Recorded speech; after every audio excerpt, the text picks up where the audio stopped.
This is the first edition of Path of Shadow. I got a copy of it 2 days before it was released.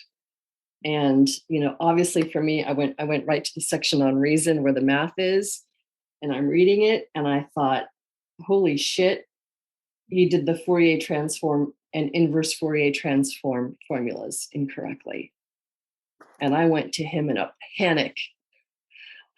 The math was wrong. And I said, you forgot the differentials at the ends of these formulas.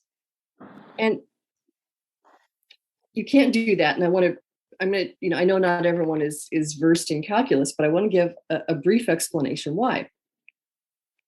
So the Fourier transform and the inverse Fourier transform, you're integrating. That's what's going on in those formulas. An integration is part of calculus. It's integral calculus. And the differential tells you what variable you're integrating with respect to. So wait, let me ask you this really quickly. I just want to clarify. I just want to clarify.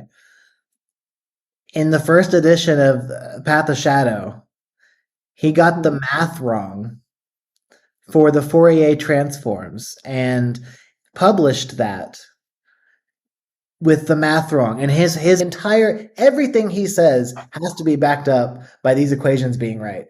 Otherwise, he's full of shit. And he didn't even think to like proofread the equations clearly, or maybe he doesn't know the math. That's a very real possibility. He just wants to use the math as a vehicle for his cult. That's a very real possibility. But that just seems like that seems like the thing you should triple, quadruple check. And it's crazy. Yeah. Yeah. And because the integrands have two variables in them. They have frequency and time, or if you prefer space-time, probably more accurately space-time. And he forgot these differentials to let you know what you're integrating with respect to. And so for the Fourier transform, you're integrating with respect to time. But if you don't have that differential there, you don't know that. And then, for the inverse Fourier transform, you're integrating with respect to frequency. But we don't know that because it's not in the book. I even wrote them in, it's like, come on, put the differential in there. I don't know if you can see it in there, but I wrote in the differential. Yeah. So anyway, I go to him in a panic saying you forgot the differentials for both of them. And he said, don't worry, Christina, you're probably the only one that's going to notice. That's crazy. That was his answer. I expected his answer to be like, oh, holy shit. Right. Or I fucked up. yeah. Or thank you. That would be a good one too. Yeah. No, there was none of that. It was just, you're the only one that'll notice, and no, thank you, no, thank you. That kind of answer, it really shows his character right there. It shows that he is not only he's not concerned with this, but he relies on the ignorance and mathematical illiteracy of his following. He counts on that. That's kind of that's his whole thing, is like people that have no idea what he's talking about. So even if he has no idea what he's talking about and saying these equations in the wrong way, no one's going to challenge him, and he doesn't even care if they're wrong.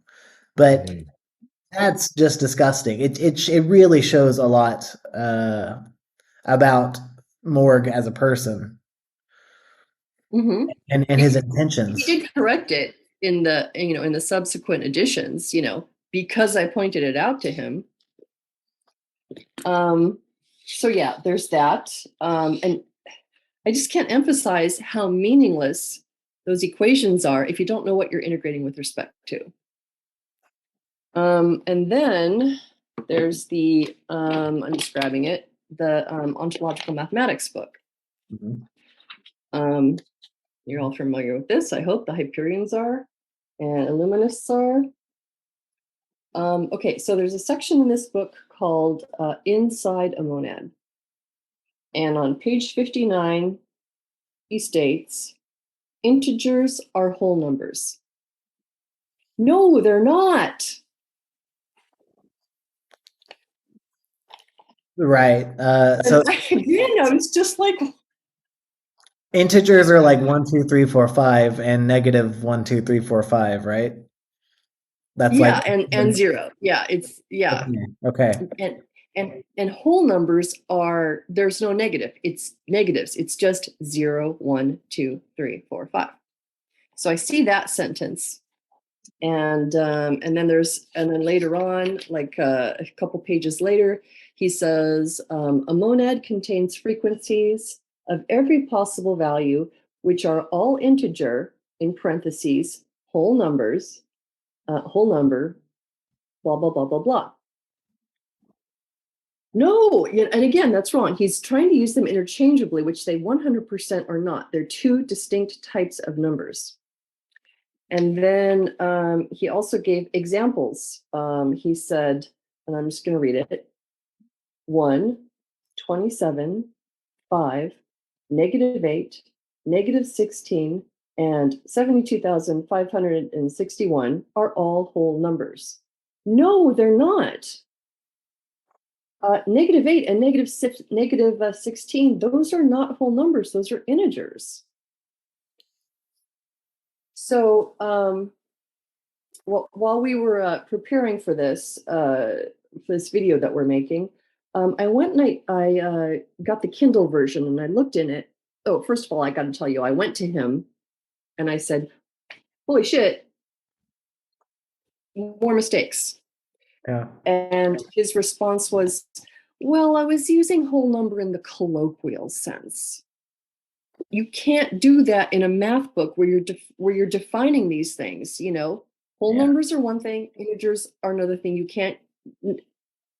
I don't know what he was thinking by saying you. I was just using it whole number colloquially. Um, and this is very important because what he's talking about, you know, inside a monad is the all the possible frequencies of the waves, and it's all integers except for zero. Um,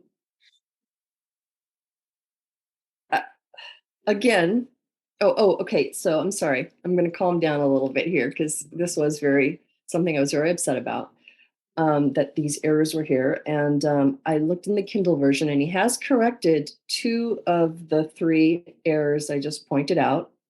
I don't know if he's corrected it in the physical copy. It's possible he has because I got on Google and found out that if it's less than 10% that you're changing, you don't have to create a second edition. But in my Kindle version, there's still one error there, the one where he lists -8 and -16 as as whole numbers when they're actually integers. So again, he dismissed it like it was no big deal, and there was never any gratitude, never any, "Oh, thank you for pointing out my mistake. I'll go fix it." It was just he just brushed it off. Yeah, but he did go and fix it because he was wrong and you were right. And Yeah, not that if he you ever acknowledged that. yeah, if you were wrong, he wouldn't have went and fixed it, but he did. That's disgusting for him to have treated you that way when you were just trying to help. You were like, "Hey, I am the math expert in your order, and here's a mathematical mistake you've made." And he's like, "Oh, whatever. No one's gonna notice." That's And terrible. this is from Algebra 1. And, just for those who don't know, I have 25 years experience in private tutoring, middle school and high school. And Algebra 1 is something kids are now taking in typically in the 8th grade. So Algebra 1. And Susan, who was the editor for both of these books, has also supposedly had Algebra 1, and she didn't catch it either. Yeah, well, the Corey not understanding is explainable because he didn't go to school, so He never made, he never said integers and whole numbers interchangeably and got corrected ever in his life. Um, Hmm. but Susan apparently did, and I don't know. I just think if you're gonna base your entire knowledge system, like if you're gonna base your whole thing on the certainty of these equations, that should be the priority of anything you're publishing with equations, is making sure that your equations are correct, your definitions of what types of numbers are correct. Like that just to me seems like the first thing you should do. The first thing Corey wanted to do for himself was create a giant following to feed his narcissism. So obviously he looked over the math. If this were all a serious movement about elevating human consciousness, then he would have made sure those were correct. Hmm. Yeah, like Absolutely. I mean, if it were above board, like you said, like yeah, making sure that we're correct, but also the what you were saying about never acknowledging being wrong or like thanking you for the correction. Like I can speak to that, like not that I corrected him on that exact same thing, but elsewhere in my interactions when I've like gently corrected something or saying, well, actually, like, no, it's like this or something like that.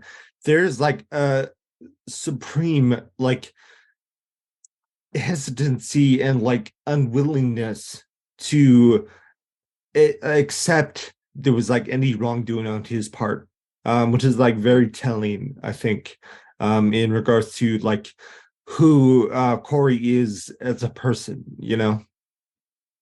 Hmm.